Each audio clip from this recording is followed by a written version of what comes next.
The call had come from overseas, please send someone. The church was expanding from its North American roots to further afield. The plea had come from Europe, and the church leaders in the United States had discussed it several times.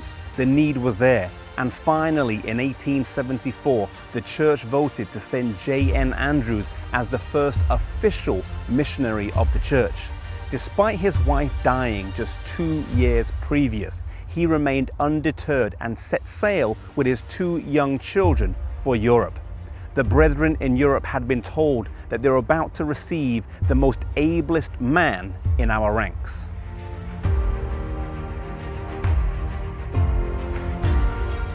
What qualified him to be the ablest man in our ranks? At the age of 25, he wrote a paper that was presented at the General Conference session that persuaded the church to keep the Sabbath from sunset to sunset. He wrote the book The History of the Sabbath at the age of 29. He was elected General Conference president at the age of 38.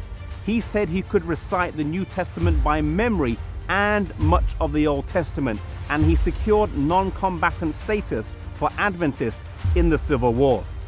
When as General Conference president, he hosted the first Adventist camp meeting in Wright, Michigan. He would often go out at night and check on the tents to make sure everyone was okay. He was much loved, well respected, and was sent abroad with the church's blessings.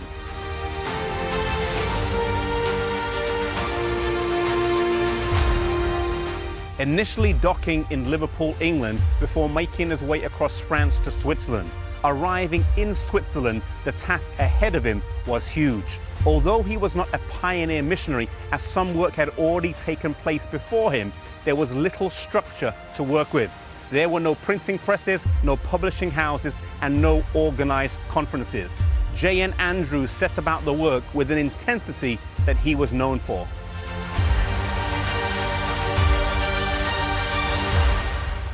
J.N. Andrews and his children quickly learned the French language, making a family covenant that they would not speak anything to each other in the home except French, although German was acceptable at times. His daughter Mary quickly became fluent in the language and became the proofreader for the new magazine entitled Les Signes du Temps.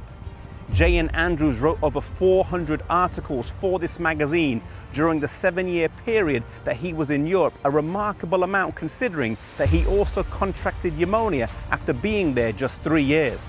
When the doctor came to visit him, he asked him why he was starving himself because he looked to be in such bad health.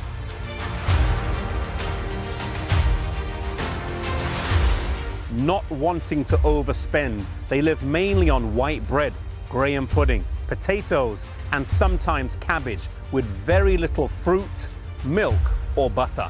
He was counseled to marry again, and it's likely this would have preserved his life, as it could have led to him taking better care of himself, but he said he could not. He was particularly heartbroken after the death of his daughter, and when he returned to Europe, he was completely bedridden by 1883 with tuberculosis. The church was concerned, and they sent J.N. Loughborough from England to do an anointing service, and his mother also visited him in his final months, but unfortunately he still died young.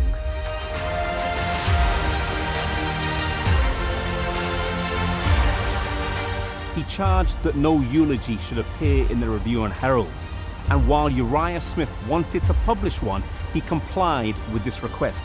He was a pioneer, a dedicated worker, and one of the most intelligent and hard-working ministers in the history of our church. Whilst he received no eulogy after his death, his legacy lived on in far more significant ways. What kind of legacy are you building in your life? If nothing was said publicly or in written form after your death, would the fruit of your life lead to positive change in the life of other people? May we make a commitment to leave such a legacy behind.